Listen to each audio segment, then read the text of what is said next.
Hello, everyone. He did not win first places, did not take the Olympia or the Arnold Classic. For more than 20 years of his career as a professional bodybuilder, Francis Benfatto has risen and fallen in the rankings many times. Nevertheless, he has always been considered the elite of bodybuilding, and his form is still recognized by experts and fans as one of the best in the history of bodybuilding. Without possessing huge dimensions and weight, he took his stunning aesthetics, comparable to the best representatives of the golden era of bodybuilding. Francis should have been born 10 or even 20 years earlier, at a time when proportions, not masses, ruled the Olympia stage. And if he had entered the stage in the late 70s, his classic physique might have allowed him to challenge Frank Zane himself for the Olympia title. And if he had been born 3 decades later, he might have become an Olympia favorite in the classic physics category, the one in which Chris Bumstead now rules and which, unfortunately, did not exist at the time of Francis. But as you know, history does not tolerate the subjunctive mood. Therefore, today we will learn the true story of Francis Benfatto, without any ifs. Make yourself comfortable. Our hero was born on June 7, 1958 in Casablanca, Morocco. I started bodybuilding quite late at the age of 24. Prior to that, he was seriously engaged in powerlifting, studied at the university at the Department of Physical Education, and worked as a fitness coach. Francis's idols were athletes from the golden era of bodybuilding.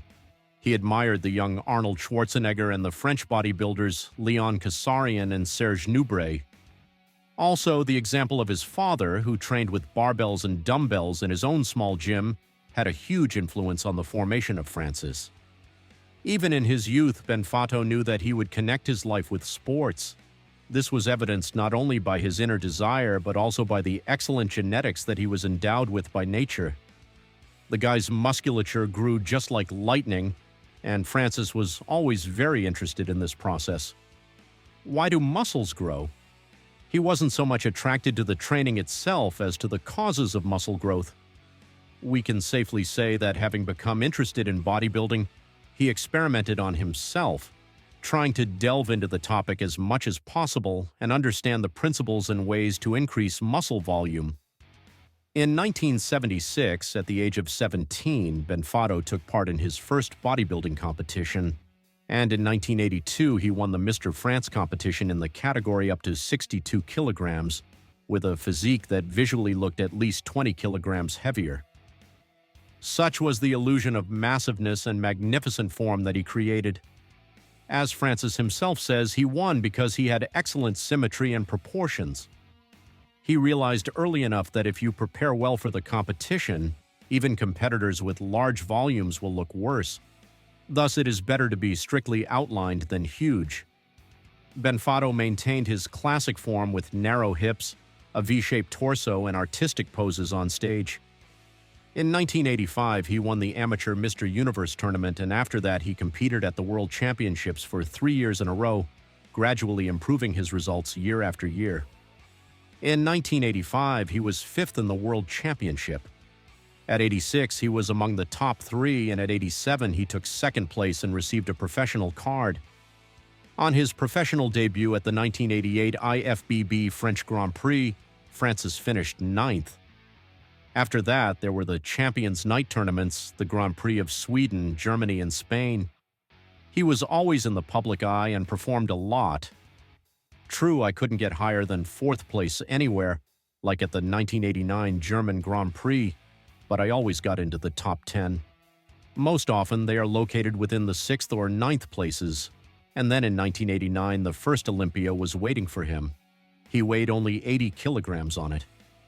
You must admit that it is impossible to imagine such a weight in the open category in modern realities, and the debut was not the most successful. Francis became only the 12th. However, it is worth noting that the competition at that tournament was exorbitant. 2 magnificent Lees, Haney, and Labrada, and Vince Taylor, who joined them, then shared the podium. Here we should touch on the topic of hero training and a carefully thought-out nutrition plan that always satisfied the nutritional needs and helped to stay in shape all year round. Benfatto is famous for dividing his meal plan into 3 distinct phases. In the first phase, his focus was usually on gaining lean muscle mass through a diet containing about 3,500 calories. However, the goal was to increase muscle mass, not body fat percentage. In the second phase, he reduced the caloric intake to 2,000 calories per day, as the goal was to maintain muscle mass, not build it up. Benfatto focused on reducing body fat percentage during this phase, while giving his muscles more definition. In phase 3, he reduced his carbohydrate intake and switched to a protein and fat-based diet, consuming no more than 1,000 calories per day for 10 days. Then he added carbohydrates to his diet again to gain weight and go on stage. Although the number of products varied depending on the immediate goals. Benfatto has always maintained an open mindset and has not been a follower of any particular rigid training philosophy. He always tried to take the best from every discipline and school of thought. He was a stickler for training with a pump and tried to achieve a pump during his exercises. He firmly believed that the insane pump also helps to build a better connection between the mind and muscles. Benfatto works on his mistakes, trains even more a year later, makes the best form of his career and takes an honorable 6th place at the Olympia 90. It was impossible for anyone to move Lee Haney from the first place, and Lebrad didn't have much chance of winning back then. At Olympia 91, Francis slightly worsens his place, becoming 7th, but this time above Rich Gaspari, to whom he lost a year earlier. It was the last Olympia that the great Lee Haney won. At that tournament, Dorian Yates came close to him, whose arrival, according to many, marked a change in the vector of bodybuilding development with aesthetics and proportion to mass and muscle hypertrophy. The judging criteria have shifted in favor of heavier and bigger athletes. It's a sad fact for Francis, considering that from an aesthetic point of view, he was probably the best athlete at Olympia 91, and he didn't want to change his philosophy, he didn't want to chase the masses, and as a result in 92, knowing that he would be underestimated again, Benfatto completely lost interest in competitive bodybuilding and became only 15th at Olympia 92, losing even to veteran Lou Ferrigno, who had not performed at all for 17 years, and who at 40 that time, the moment was 40. The victory was won by Dorian, who would not lose at the main bodybuilding tournament for another 5 years in a row, and in total will take 6 statuettes sand off until he is replaced at the top of the Olympia by another great monster of the masses, Ronnie Coleman, who by the way made his debut at Olympia 92, remaining without a place in the protocol. 1993. Benfatto decides for himself to end his competitive career. In addition to the disappointment in the refereeing and the new evaluation criteria, our hero suffered a severe injury to his pectoral muscle. There was no point in competing anymore, but after retiring from bodybuilding, he did not retire from the training process. He continued to train for himself and train his students using various techniques, continued to experiment and search. He just enjoyed the process because he couldn't live any other way. And in 2006, unexpectedly for everyone, at the age of 48, he returned to the stage and showed absolutely phenomenal form, taking 6th place at the Australian Grand Prix. By the way, bypassing the young Chris Dim and conceding quite a bit to no one but to such serious guys as Branch Warren, Vince Taylor, and Lee Priest. It was truly a memorable comeback by the legendary Francis Benfatto.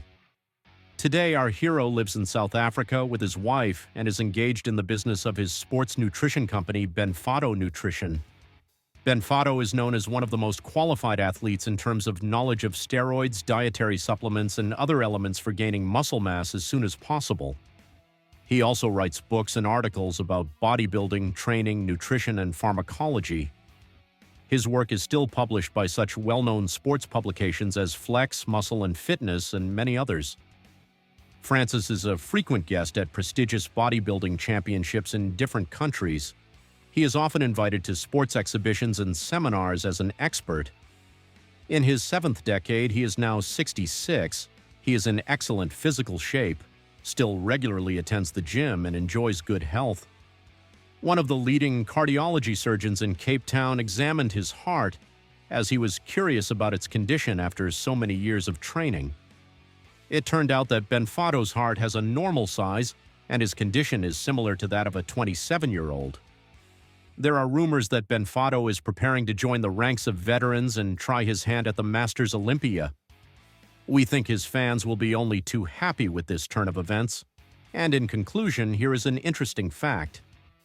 In an interview, Francis was asked how he manages to stay in such amazing shape for such a long time, to which, without hesitation, he immediately replied, "It's a way of life for me. I don't do bodybuilding to pose on stage. For me, happiness is going to the gym every day for training and doing heavy physical exercises.